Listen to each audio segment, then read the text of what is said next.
Bom dia, povo de Deus. Todo mundo animado? Alegre? A alegria no Senhor é a nossa força, né? Que nos mantém vivos, que nos dá esperança. Isso é muito importante, né?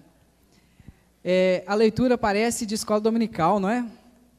A gente estuda bastante sobre, né, isso na escola dominical. A gente, quando criança, faz, né, a representação da Páscoa, né, a representação de tudo que nós vimos aqui, lemos aqui agora. Mas é interessante porque a história de Israel, ela tem vários pontos, e muitos pontos bons e muitos pontos tristes, né? Aqui, no caso, nessa história, Israel estava presa, estava cativa no Egito já há 400 anos. Alguém gostaria de ficar 400 anos, né? Ninguém tem 400 anos, né? Mas gostaria de ficar muito tempo, ou ficar 2 horas presas. Eu, quando era criança, né, teve um castigo para mim, foi um dos piores, né? Durante a Copa, uma das Copas do Mundo, a gente tinha brigado muito em casa, né, os meninos tudo. Nós temos 5 irmãos, né? Somos 5, e a gente tinha arrumado uma confusão, tinha brigado e tinha que ficar no quarto, né, de castigo durante o dia todo, né? Então o negócio foi muito feio, porque a gente ficou o dia todo de castigo. Então você ficar recluso, você ficar preso é muito ruim, né? Então eu não podia assistir o jogo da Copa do Mundo, né? E nenhum dos meus irmãos, né? E é muito ruim você ficar recluso. Imagine uma civilização toda ficar presa por 400 anos, né? E chegou um momento ali, né, que Deus enviou uma salvação para Israel. E também para o Egito, né?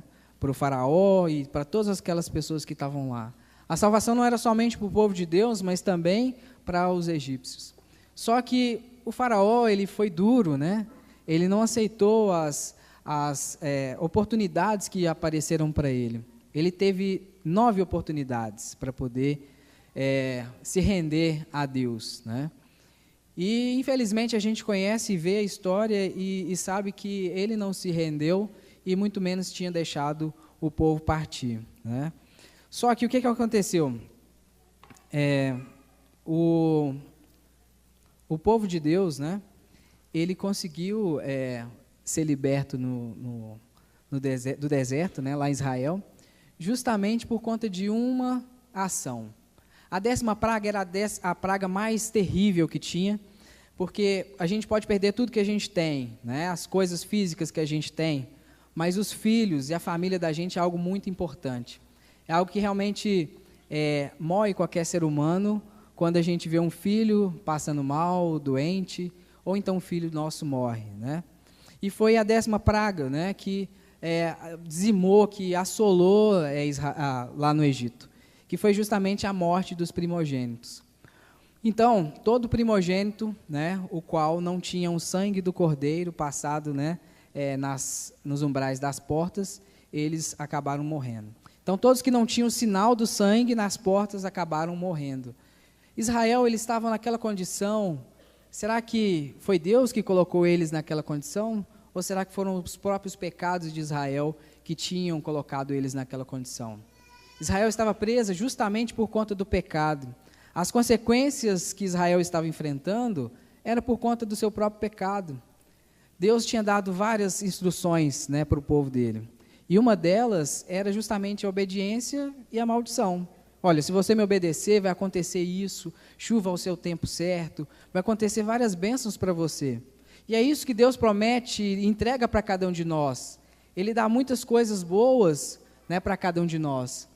Mas Deus, ele é amor, e Deus também é fogo consumidor. Então, ele realmente nos ama de uma maneira tão grande, a ponto de entregar o seu único filho por cada um de nós. Mas ele também, ele vai moer, né, aqueles que ele ama, para que a gente possa realmente conhecer a Deus. E, infelizmente, vai chegar um momento também que aqueles que não se renderem a Deus vão sofrer. Então, nós precisamos de lembrar isso. Deus, ele é amor, mas ele é fogo consumidor. E lembrar também que o pecado, ele realmente traz suas consequências. Os 400 anos que Israel estava presa, estava cativa, sofrendo, trabalhando lá como escravos, né? E suas famílias morrendo lá no Egito, era consequência do seu pecado. Eles estavam idolatrando outros deuses e por isso eles foram presos. Consequência justamente do pecado. Mas Deus, ele é tão amoroso que ele mandou uma salvação para Israel. Lá no Salmos capítulo 40, versículos 1 a 4, fala o seguinte, fala: esperei com paciência no Senhor, e ele se inclinou para mim e me ouviu. Me tirou de um lago horrível, né? De um barro, né? Cheio de lodo. Ele pôs meus pés sobre uma rocha e me ungiu, né? Imagina, e aí fala que bem-aventurado aqueles que confiam no Senhor, né? Que não atentam para os caminhos da perdição, né? Interessante porque aquela era a situação de Israel. Eles estavam no fundo do poço, 400 anos no fundo do poço e sofrendo. E Deus, ele se inclinou para Israel e ouviu Israel. E foi lá, enviou Moisés, junto com Arão, para poder salvar o povo, para tirar o povo daquela escravidão. E o interessante é que um fator muito importante, que é o cordeiro, ele foi introduzido ali naquele momento, para poder ser a figura resgatadora de Israel. Então, para livrar o povo, Deus realmente, o povo tinha que seguir algumas recomendações. Uma delas é pegar um cordeiro macho e sem defeito. Segundo, guardá-lo por 4 dias. Terceiro, sacrificá-lo no 4º dia à tarde. O quinto, passar o sangue daquele cordeiro nas quinas, nos umbrais das portas. E o quinto, é comer o cordeiro todo, não deixar nada, era para comer todo o cordeiro. Então tem outros detalhes aqui, mas eu vou ater somente a esse. E principalmente, eles tinham que comer preparados para sair. Então Deus, ele tinha um plano para a salvação de Israel. E Israel precisava de seguir esses 5 passos, né? E aqueles que seguiram aquilo, tanto de Israel quanto não sendo de Israel, mas que estavam debaixo daquele sangue, eles foram salvos. Israel, ele simplesmente pegou, observou o que Deus fez e saiu. Então, pegar o cordeiro sem defeitos, nas Escrituras, o cordeiro não é novidade nenhuma, mas é Jesus, é o símbolo de Jesus, é a figura de Jesus. Jesus foi o único homem nessa face da terra que não teve defeito, que não teve pecado, que não teve erro algum, que foi questionado, mas não tinha nada que eu acusasse, mas mesmo assim, como um inocente cordeiro, ele morreu por mim e por você. Então, Deus, lá em Isaías, fala que Deus agradou moê-lo por cada um de nós.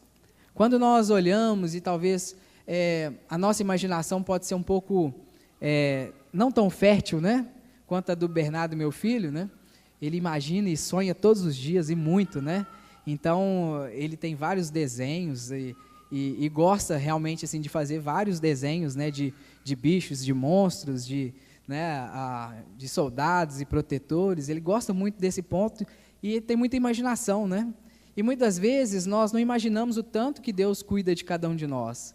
Muitas vezes nós não olhamos, e vislumbramos o cuidado que Deus tem com cada um de nós, Então, olha, Jesus, ele é aquele cordeiro, sabe, que realmente veio para salvar, sem defeito nenhum.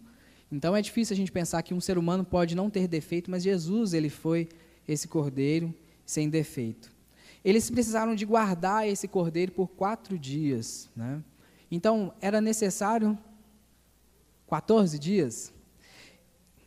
Eles precisaram de guardar esse cordeiro durante um período, E com isso, o que acontece? Eles precisavam de desenvolver um laço com aquele cordeiro. Então, Jesus, ele quando veio, ele desenvolveu um laço com os seus discípulos. Ele desenvolveu um laço comigo e com você. Talvez você não tenha convivido com Jesus, mas você já escutou de Jesus. Você já ouviu falar de Jesus, do seu amor, da sua bondade. Alguém morreria por uma outra pessoa à toa? Olha a importância que tem o sacrifício de Jesus para mim e para você. Ele veio e desenvolveu com cada um de nós um laço. Então, durante aquele período que foi estipulado, o cordeiro precisava de viver com aquelas pessoas. Por quê? Você sacrifica aquilo que você ama? É fácil? Não é fácil, né, sacrificar aquilo que você ama. Então, o sacrifício doeu muito naquelas pessoas. Imagina você levando para sua casa um cordeirinho, né, um bichinho de estimação, todo bonitinho, peludinho, né, um bicho que realmente depende de você para tudo, porque ele tem pouca visão e tem um monte de problemas, né? E aí você convive com ele, dá alimento para ele, as crianças amam aquele bichinho, né? E de repente está na hora de matar aquele cordeiro, né? Então, a gente precisa de ter um laço com Jesus para entender o sacrifício dele. Se você não convive com Jesus, se ele não faz parte da sua vida, do seu cotidiano e do seu dia a dia, como você vai entender o sacrifício que ele fez na cruz por nós? Como você vai entender a importância desse sacrifício? É tão interessante que a Bíblia fala, né, que Jesus ele foi crucificado na parte da tarde, né? Jesus morreu na parte da tarde. Aqui também tem uma recomendação que fala o seguinte, olha, vocês vão sacrificar ele, né, num determinado momento e ele vai sacrificar ele na parte da tarde. E foi o que aconteceu com Jesus, né? Jesus ele tinha tanto amor para com nós e com seus discípulos, né, que quando ele fez a oração sacerdotal, a gente pode sentir a angústia de Jesus por deixar aqueles que eram deles. E essa precisa ser a nossa angústia de deixar de fazer a vontade de Deus também. Então, olha, foi preciso de passar o sangue nas portas e nas quinas. O sangue tem uma figura muito importante na vida de cada um de nós cristãos. Ele foi um preço muito alto que, né, foi pago na cruz por cada um de nós. Lá naquele momento, né, lá em Israel, o sangue realmente, além de simbolizar, né, a marca de pessoas que não iam sofrer com a morte, né, dos seus primogênitos, mas ela também simbolizava uma passagem. Então, aquele marco, ele realmente marcado com o sangue, ele simbolizava justamente um marco. Quando eu casei, né, eu vivia debaixo da casa dos meus pais. E passava todos os dias debaixo da porta da casa dos meus pais, né? E quando eu casei, eu passei debaixo da minha porta, né? Da porta da minha casa.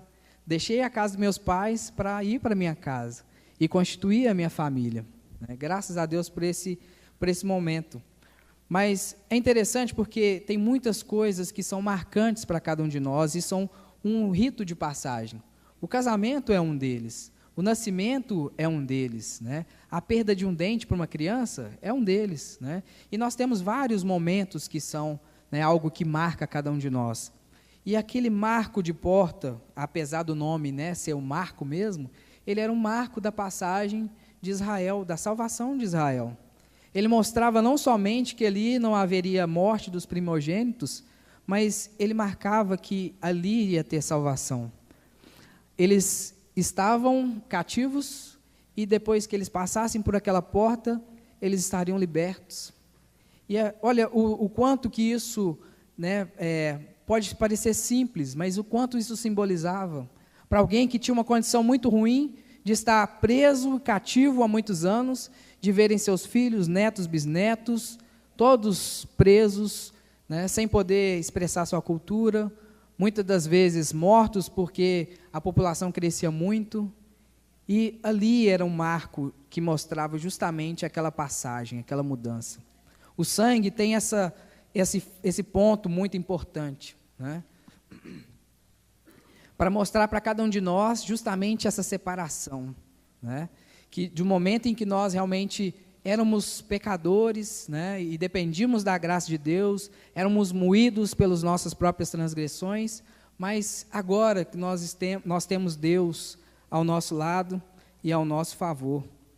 Mas o povo de Deus, ele saiu, né, a história ali, né, a gente pode entender e contar, e depois também estudar, que eles saíram dali e foram perseguidos, atravessaram o Mar Vermelho, passaram 40 anos no deserto, somente Josué e Caleb que entraram na Terra Prometida, daquele povo todo, né?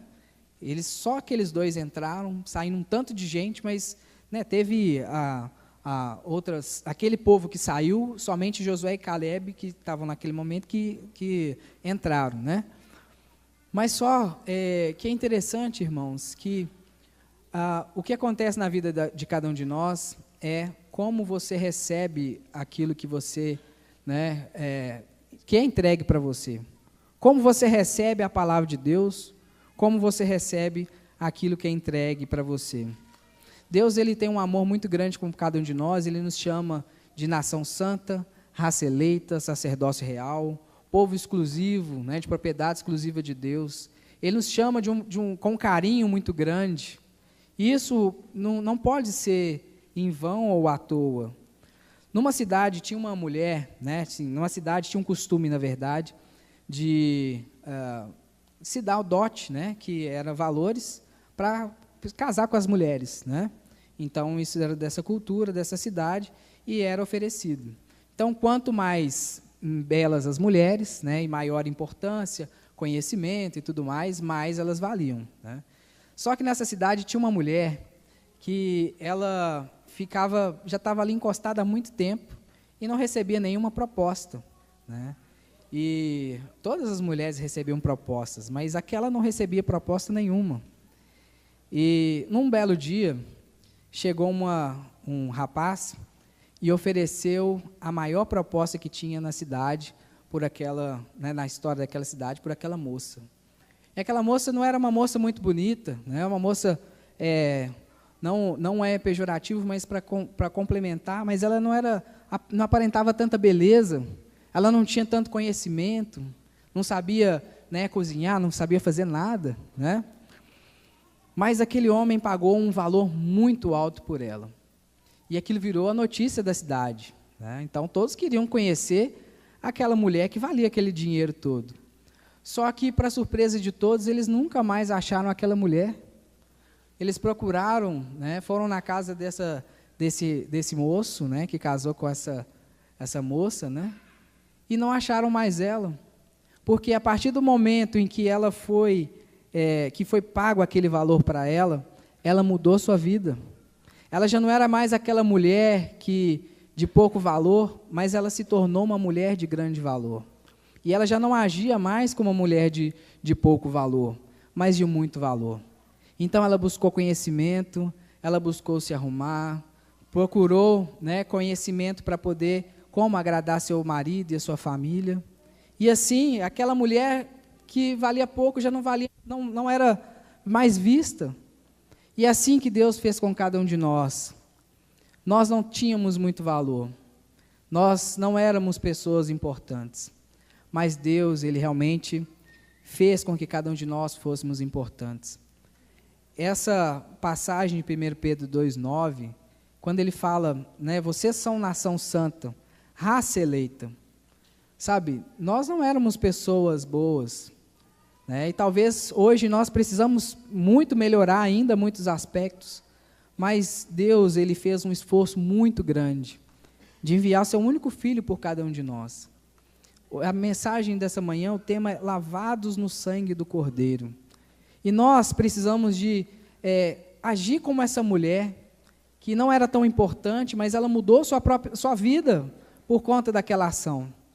E o povo de Deus, como a gente conhece, eles não mudaram a vida deles por conta da ação de Deus, né, enviando a salvação para eles. Eles passaram 40 anos reclamando todos os dias, de tudo que Deus fazia para eles, eles reclamavam, eles murmuravam. Deus estava frio, mandava uma coluna de fogo, eles reclamavam. Estava quente, mandava uma nuvem, eles reclamavam. Eles estavam com fome, Deus mandava maná, reclamavam. Gente, será que nós estamos sendo assim também, com todas as coisas que Deus tem nos dado? Será que nós só reclamamos ou há um espaço para agradecer? Olha quantas coisas Deus tem feito na vida de cada um de nós. Você e eu hoje está aqui pela graça de Deus. Deus deu vários livramentos para que você hoje simplesmente estivesse respirando. Deus deu vários livramentos e várias situações para cada um de nós, para nós estarmos aqui hoje. Quantas pessoas hoje estão nos hospitais, né? Estão realmente com as suas vidas sendo finalizadas, né? E quantas pessoas estão em condições muito terríveis, que uma vez falaram sim para uma droga e hoje é difícil de sair. Somente Deus mesmo para poder livrar essas pessoas. E o quanto que a gente tem para agradecer. Mas somos igual quando eu era mais novo, né? Minha mãe, a gente saía e minha mãe falava que eu parecia filho de cego, né? Que eu não podia ver nada, né? Então pedia tudo, né? Mãe, compra isso, mãe, compra aquilo, mãe, compra isso, mãe, compra aquilo. E é interessante porque nós somos assim. Quais são os seus pedidos? Eu tenho um pedido, tantos pedidos, né? Eu quero saúde, eu quero, né, sucesso, quero isso, quero aquilo, né? Quero que meus boletos sumam, né? Então, tem um monte de pedido, a gente faz um monte de pedido, mas o que a gente tem a agradecer? Quantos minutos da vida da gente a gente tem para agradecer? Quantos segundos da vida temos para agradecer? O quão importante para você é o sacrifício de Jesus Cristo. O quanto importante isso é para cada um de nós. Então, nós precisamos de agir como pessoas que são agradecidas, né? Nós, ao invés de reclamarmos, nós precisamos de agradecer. Deus, muito obrigado, né, por hoje nós temos o privilégio de sermos chamados filhos de Deus. Deus, muito obrigado por hoje eu conseguir abrir os olhos e poder enxergar. Deus, muito obrigado pela salvação que há em Cristo Jesus. Deus, muito obrigado, né, por hoje eu conseguir andar. Deus, muito obrigado por hoje eu não conseguir andar, mas hoje eu ter vida, poder ver meus filhos, meus netos, né? Enfim, gente, nós temos tantas coisas a agradecer e nós precisamos de agir como tal. Às vezes nós compramos coisas deste mundo que não são necessárias para nossas vidas. Tinha um vendedor numa cidade que ele era um vendedor muito estimado e, né, ele era riquíssimo, né? E vendia uma iguaria muito importante, né? Não iguaria de comer, mas de se usar, né? Então ele era um vendedor de esterco, saía gente de tudo quanto é lugar para comprar esterco na mão dele, né? Então acabou que também naquela cidade tinha uma pessoa que vendia algo muito valioso, mas que as pessoas não tinham tanto, né, não dava tanto valor, né? Ele vendia uma passagem para as pessoas, né, irem para um lugar especial. E as pessoas não davam tanta importância, mas vinham de todos os lugares para comprar o esterco daquele homem. E nós fazemos isso com as nossas vidas. Nós saímos de longe, fazemos um tanto de esforço para comprar coisas que não vão servir para cada um de nós, para as nossas vidas, que vão trazer moscas, que vão trazer bichos, que vão trazer pecado, coisas ruins para as nossas vidas. O esterco, nós sabemos que tem os seus fatores e tudo mais, mas que eu estou falando que é refúgio, né? Que é algo que você pode encontrar em qualquer lugar, né? Mas a importância que tem a palavra de Deus, a importância que tem o que Deus está fazendo com cada um de nós, a importância que tem o sangue de Jesus que nos liberta e nos purifica, e que hoje não tem custo nenhum, mas Ele está à nossa mão. Basta você e eu aceitarmos Jesus como Senhor e Salvador de suas vidas. E não somente isso, mas a cada dia entender e agradecer por esse sacrifício. Deus, realmente, Ele possa nos conceder a gratidão em nossos corações, para que possamos olhar para o sacrifício de Jesus como algo mais importante na nossa vida. Que nós não venhamos, de fato, a comprar as coisas deste mundo, mas que nós venhamos a comprar os bens valiosos de Deus. Que a salvação seja um marco, que Jesus seja um marco na nossa vida. Se Ele ainda não é, se você ainda não se entregou a Jesus, entregue sua vida a Ele. Mas eu tenho um monte de pecados, eu fumo, eu bebo, eu faço... Gente, sem Jesus é muito difícil, né? Tendo Jesus ao nosso lado, nós temos condições de vencer muitas coisas. Então, amanhã pode ser muito tarde para mim e para você. Então, cada um de nós precisamos, de fato, de entregar a nossa vida para Deus hoje. Lembrar a Deus hoje. E decidir realmente fazer a vontade de Deus hoje. Que Deus possa nos abençoar. E que possamos, de fato, ter vidas e corações agradecidos a Deus.